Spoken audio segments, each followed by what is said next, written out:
على ناصية العالم واقفة بالها زمان، كان اسمها تنيس وبلوزه كان يا مكان.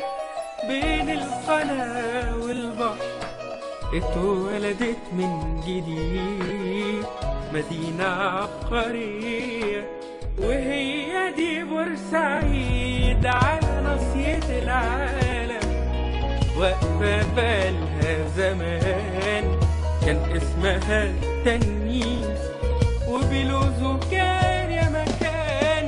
بين القناة والبحر اتولدت من جديد مدينة عبقرية.